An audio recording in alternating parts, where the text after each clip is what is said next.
Jason Vonford for medical bills and pain and suffering as the result of an assault.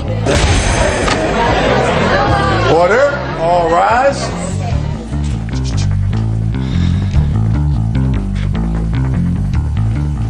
Yeah, this is case number 76 on the calendar in the matter of Locke versus Bondrak.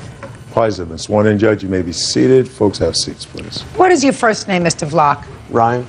Ryan? How old are you? 20. And you? What's your first name? Jason. How old are you, Jason? 21. Oh, okay. Mr. Vlock, according to your complaint, the defendant assaulted you outside of a bar after you had been drinking together and doing some sort of a beer game inside the bar. Is that right? It was a duplex, a house. It was a house? Yes, duplex. Duplex? Yeah. What I find interesting is that you claim he assaulted you and you were severely injured. Is that right? Yes. So you must have been in a lot of pain. Yes, Your Honor. Must have had a lot of suffering. Yes. So one would think that you think that your pain and suffering is worth something. Yes. Could you tell me why you're only suing him for $500? I didn't really understand the amounts you can get, and I didn't want to. Well, you know the difference between $500 and $5,000, don't you? Yes. Well, were you in pain $500 worth or $5,000 worth? I'd say it's maybe $2,500. I'd say $2,500. It would be up. But it wouldn't be $5,000. No. Maybe it could be $2,300. Could it be $2,300? Yeah. Ryan. Yes. Maybe $2,300. Yes, Your Honor. Now tell me when this drinking party happened in the duplex. I believe it was on October 28th. You believe it was October 28th? Yeah. Well, is there anything that you have that would make you sure it was October 28th? I had the case report and the ticket right here. It's, yeah, October 28th. A ticket report? Yeah, I have. What kind of ticket, sir? The ticket that the police officers issued the defendant. Did you get one too? Yes. You got one too? What was your ticket for? It was disturbing the peace, but it was dropped. Okay. So tell me all about the party. Well, we were playing a drinking game called Beer Die. Called what? Beer Die, like the dice. Beer Die. Now, I would probably understand what that was, but I know that Bird wouldn't understand that. So I want you to explain to Bird exactly how that game is played. You give a partner, and 4 people play, and it's like a rectangular table, and you sit on each end with cups, for each person having a cup that goes in the corner, and you try and take a die and sink it into the other team's cup, or get it so it hits the table and they don't catch it to get a point. And then what do you do with the beer? Drink it. If you sink it, you got to chug it, and if it hits the cup, you got 5 drinks to a cup. You just got to drink each time it hits the cup and refill. And how many people were playing this moronic game? It was just us 4. It's only 4 at a time. There are people in the garage watching. So there were 4 of you, and in your group of 4 Yeah. that was playing this game, he was one of the 4? Yeah, but not. His other partner's not here. But he was in the 4? Yes, he was. That's just, he was in the 4. And how long had you been playing this game? We played 3 games. It maybe lasted an hour to an hour and a half. And during that time, everybody was dying and chug-a-lugging? No, it wasn't much drinking going on. We were gambling for money, so it was more intense going. Okay. Were you working at the time, Ryan? No, I'm a full-time student. Student. Did they teach you this in a course? No. Course curriculum? No, ma'am. No, it is not. What school did you go to at that time, Ryan? The UNL, University of Nebraska, Lincoln. And what about Jason over here? Was he a student too? Yes. Yes, I am. And whose duplex were you in? A mutual friend of ours. Who won the game? They won the first 2, and they wanted to leave, but I talked them into staying for another one, go double or nothing, and we won that one, so it broke even. Go Nebraska. So then the game is over. Yeah. Everybody leaves? No, when we won right away, the defendant got up. He was kind of upset, and he was kind of talking how he liked to fight and how he kind of wanted to fight. And I was kind of in the heat of the moment, and I got up and I had words with him in the garage. We step outside, and he takes his shirt off right away. He was in front of me, and then I get out there, and we had some words, and then the owner of the house comes out and separates it and sends us on our way, or at least me and my friend on the way. So we continue to walk away from the fight, and we get to the sidewalk right before the street starts, and his partner that he was playing with kind of, I don't know if he jogged down or he got up in front of us and stopped us, and he was trying to instigate a fight between me and the defendant, calling me and trying to get me to go back and just trying to instigate it so I go back. I didn't want anything to do with that. I was already told to leave, so I just, after asking him twice to get out of the way, I just gently pushed him. It wasn't... Gently push him. Just to move out of the way, and we continued walking. Gently. It was just... Okay, It wasn't... Go ahead, Ryan. Well, I made it right to the curb when I heard footsteps coming, and I managed to turn, and right when I turned, I was just blindsided and taken out. And I was ended up, I guess... You were what out? I was like knocked out basically for a while. I was... Well, taken out and knocked out are two different things. yeah. Taken out, they don't say in Nebraska. Oh, I don't... well, yeah, well, I guess it was a tackle from what I hear, but... Have spent more time in your English class, Ryan. I'm an engineer major, I don't... You still have to know how to speak English. All right. Go ahead. Well, like I say, he tackled me, and I guess when he was going to tackle me, I turned right into his fist, which produced 9 stitches. So you weren't blindsided. He was going to tackle you. I just turned and I just got clocked, so I didn't... So you don't know what happened. I guess he kind of saw it a little bit, but I just turned, I heard footsteps coming, I just turned and just was, I thought it was a punch from what I hear, but I was told later that he was going to tackle me, and I turned into it. So I don't know how he was tackling me, but it was the fist right to my eye, though. And you got 9 stitches, and you were really injured, and your clothes got ripped, and all that other kind of nasty. All right, Jason, let me hear your version of this. Okay, we were playing the beer dog game, right? We won the first 2 games. He was kind of upset about it, you know, talking trash, calling us names, you know. We're just like, whatever. We were there to have a good time, you know. And we were going to leave, you know, take off, you know. And he's kind Just of... listen to me. I'm really sensitive about this. I want you to continue your testimony, and I want you to leave out the words you know. All right, Now. I'll do my best. No. Do your best isn't good enough. You do it. Judge Judy continues in a moment. At least one other guy kicked me in the head, knocked me out unconscious. I have a picture of my face. Care about it. Okay. Then from there... It's not that I don't care. Just that I don't care. And later today, He was yelling. We woke my effing neighbors up, and one of his friends had apologized to me. Mr. Booth yelled, "Sorry, hell, I fell." We were pretty intoxicated.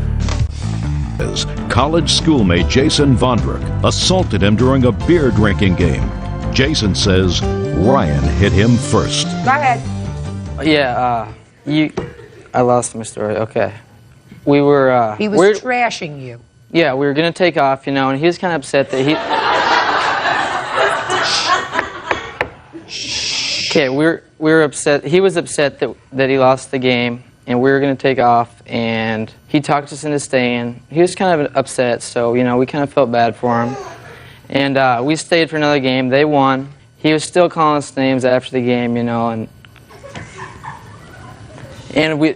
it got taken outside, and the party was kind of in the garage and outside. There were people in the garage, and there were people outside, like on the cement.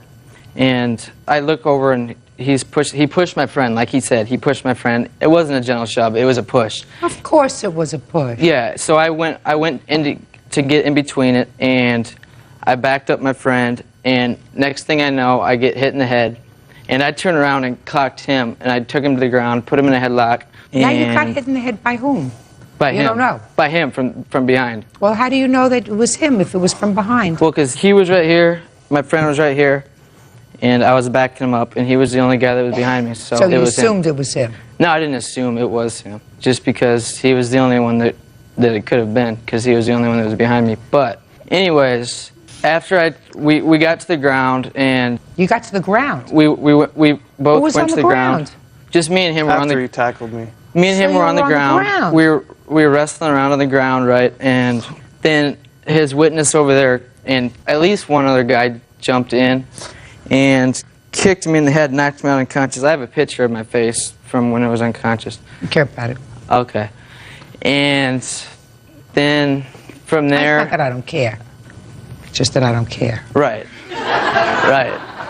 And from there, I was knocked out, and Lena saw it. She was trying to hold him back because my friend said that even after I was knocked out on the ground unconscious, he was still going after me and 2 of his friends, and 2 or 3 guys were kicking me on the ground, kicking me in the head, and It's a pretty graphic picture that shows you. It'll show my face, but you don't care.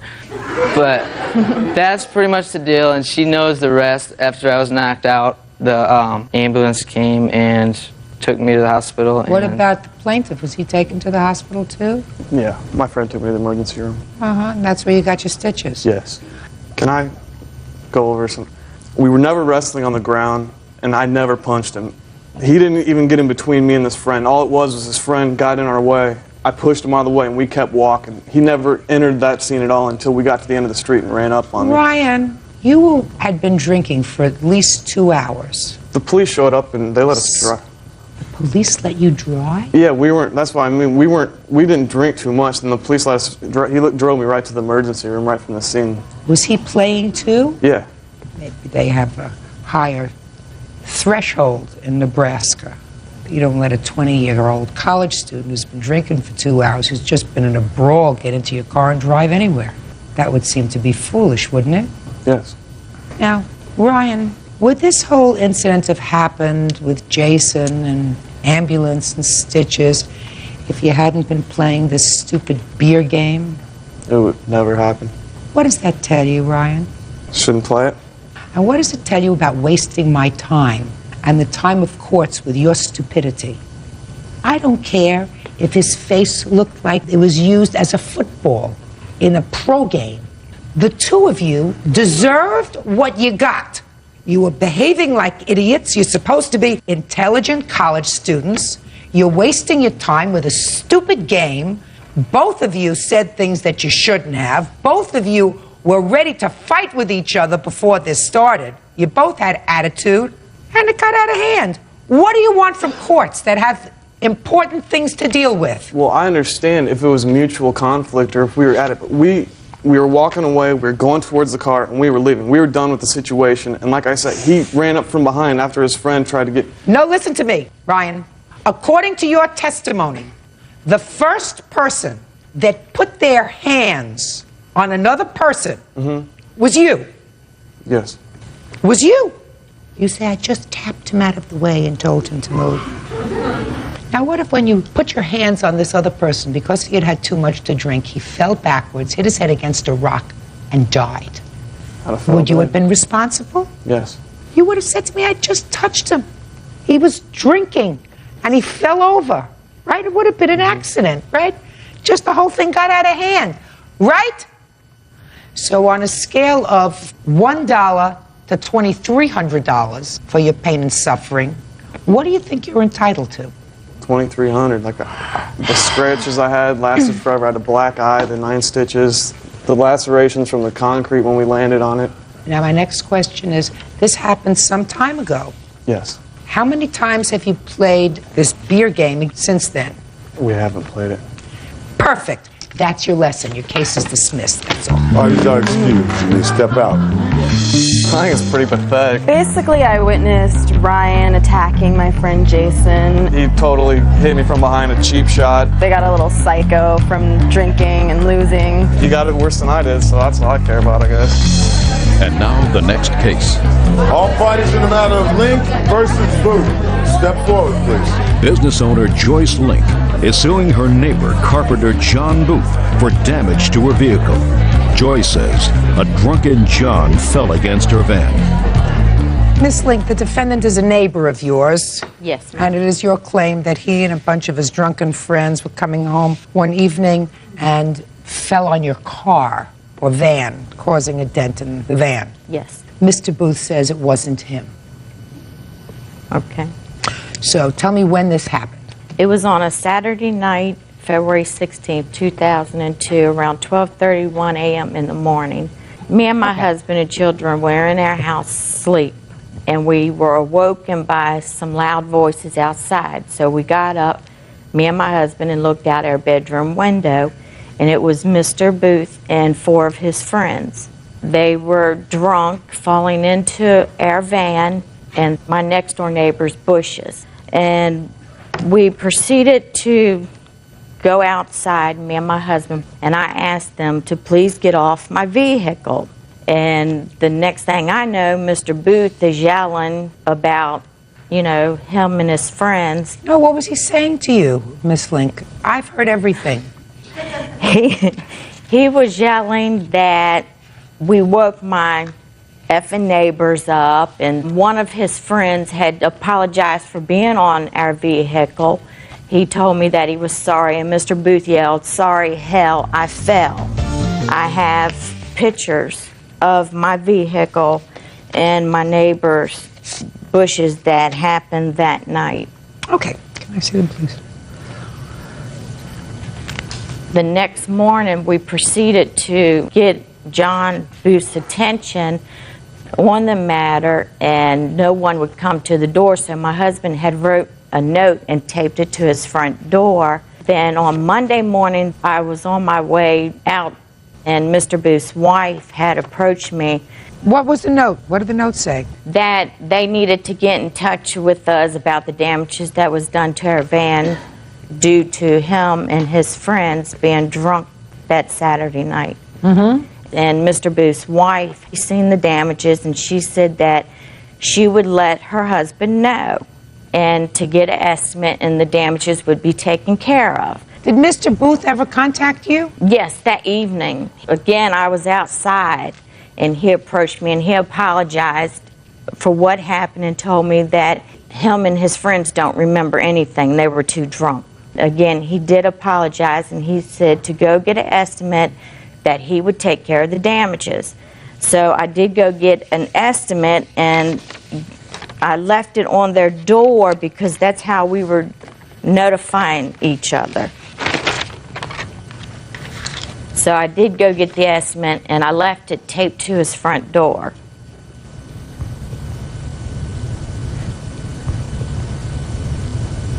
Okay, Mr. Booth?